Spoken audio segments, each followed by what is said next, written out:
Hey, it's Aaron Linsdau, Polar Explorer and Motivational Speaker. Today I'm going to tell you how to maintain your lifetime air filter in your vehicle.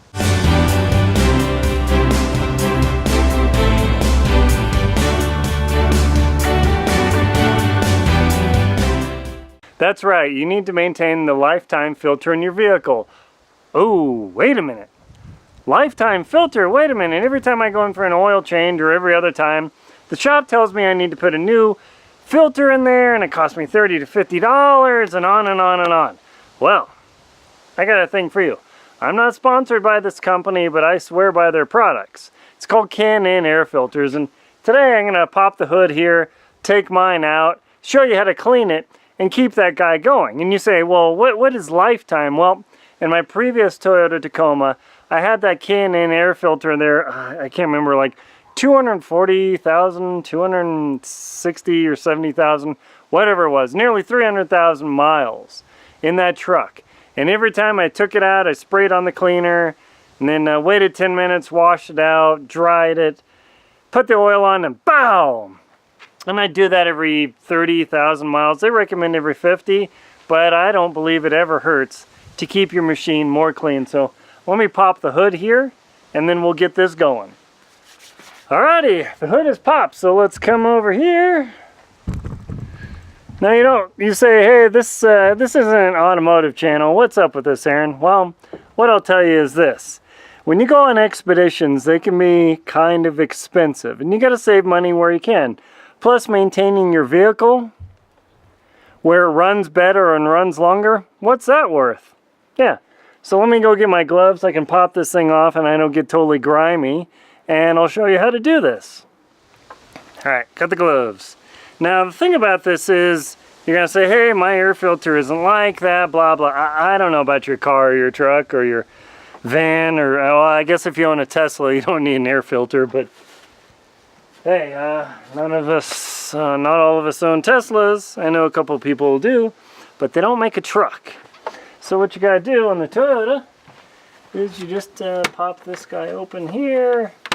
Pop this guy open here. And you'll notice I've got some stickers on here. I'll show you close up later in the video. Hopefully you remember that. And get your finger caught, smashed. You pull that filter out and voila, there you are. And I always like to lock this thing back up because that way no bugs or badness gets in there. So let me take this around the corner and I'll show you how to clean this thing. Okay, so this Can-In air filter thing, it's pretty slick. It looks like a regular filter, but it's got this mesh screen and this cloth sort of looking stuff. It's pretty dirty. Ugh. So you buy the Can-In filter charger kit. And again, I'm not sponsored by them. This is not a sponsored video. I just use their product so much. I want to show you how to do it so you can save money for your next World Beyond experience in the outdoors. This thing comes with two things. Yeah, this thing comes with two things. Yeah, right. Comes with the air filter oil. We'll need that in a minute.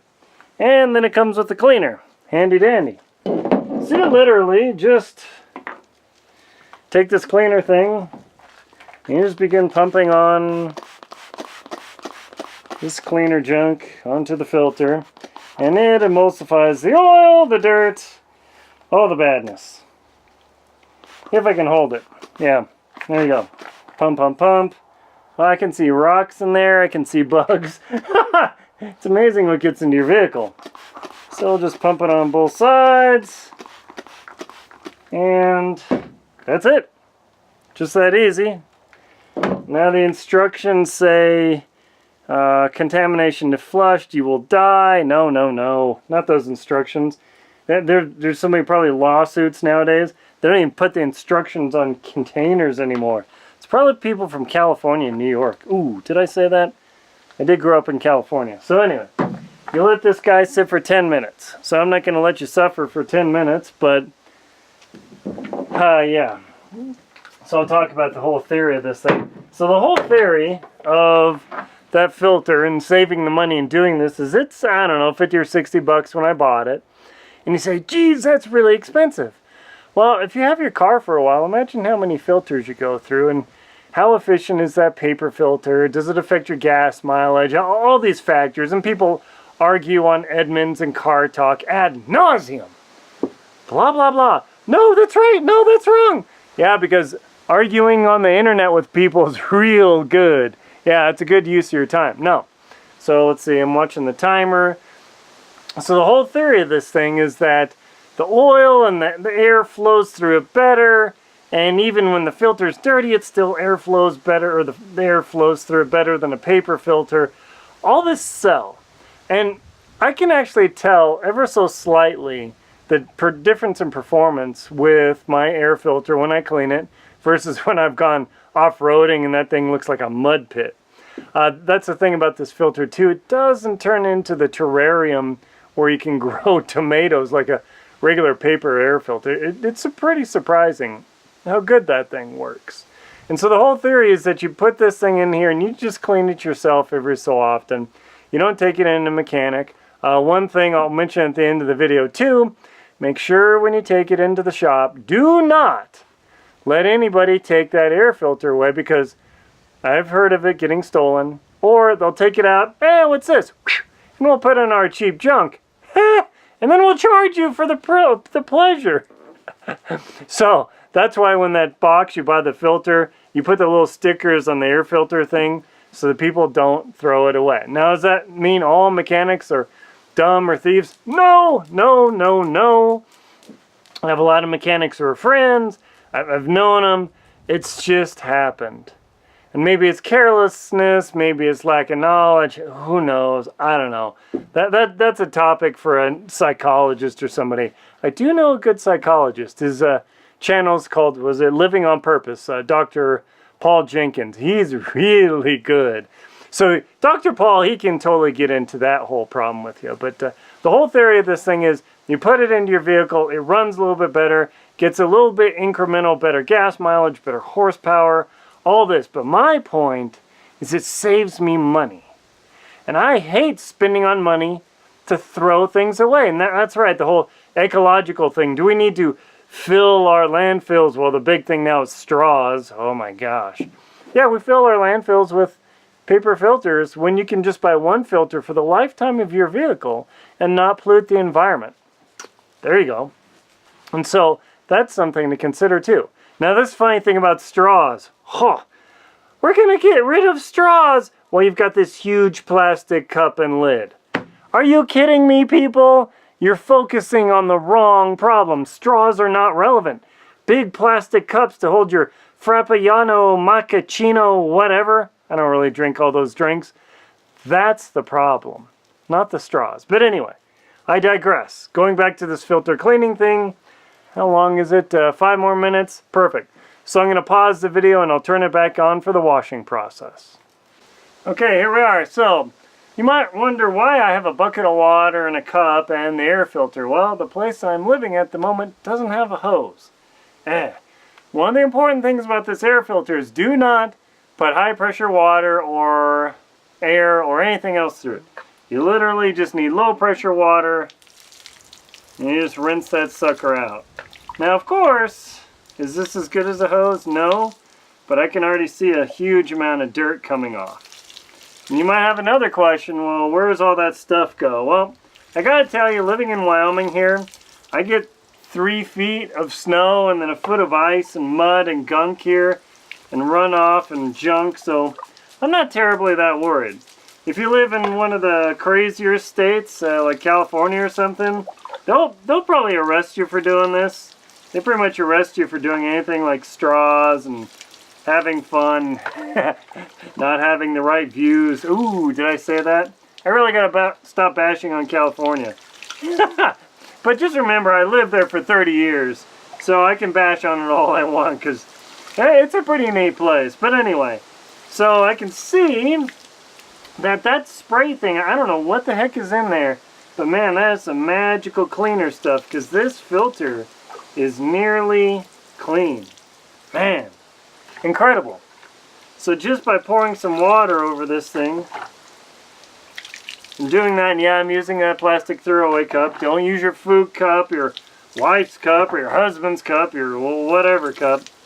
Yeesh. Okay. So you want to shake that water off there. And now the filter is incredibly clean, just like that. So it's a pretty easy process. So the next step is you got to let that sucker dry. This is best done on a sunny day like it is now, because I'm squinting into the camera. But the back of my truck is black. I'm going to put this thing right in the back there, let it dry, maybe 20 minutes. And I'm going to show you how to re-oil it up. And you're ready to go. Boom, money saved. Yeah. Better performing vehicle? Yeah. More adventures and expeditions? Yeah. Okay, and this is the second step of doing your K&N air filter here. It's pretty easy. It looks all nice and clean. Yeah, check that out. Clean air. Woo! Now the thing about the K&N air filter is it has to have the oil in order to work. Very interestingly, like a paper filter, if you spray oil on it, it won't work. Conversely, the K&N air filter absolutely requires their special oil to work. And the whole point of the K&N air filter is better airflow, cleanability, yada yada yada. But the whole theory is that you don't have to keep getting paper air filters and throwing them away, polluting the environment, but also the airflow through this is supposed to be cleaner and it lasts much longer. The K&N air filter I had on my previous Toyota Tacoma lasted 270,000 miles. Not too bad. And all I did is like a $20 kit and sprayed it down every 25,000, or cleaned it and sprayed it down 25,000 miles, and that's it. So, yeah.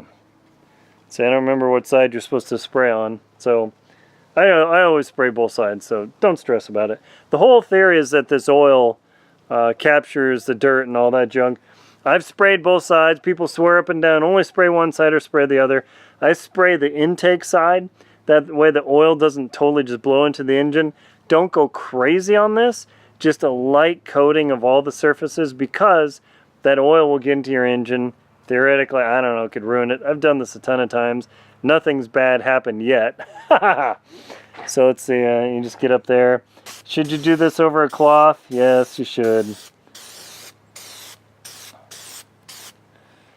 And that's pretty much it. We'll toss some oil on the other side, just to turn this thing nice and pink. I tend to clean my air filter a little bit more frequently than other people, because it doesn't hurt to have a clean air filter no matter what. It's not like the whole theory of, oh, if I change my oil too frequently, I'm going to ruin my engine. If ever there was an old wives' tale or old husband's tale or whatever you call that in today's PC world, yeah, that's it. Boom. Oil filter ready to rock.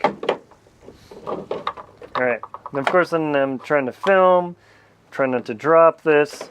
One thing too about when you've got this K&N air filter is to put the sticker, where is it, right there, on here, because if you don't change your oil, you might go into a shop and they'll say, hey, I don't know what this filter is.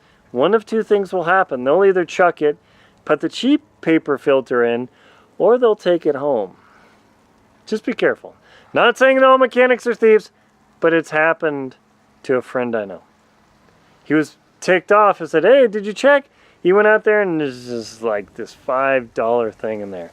David was mad. I'd be mad too. These are like $60, $70.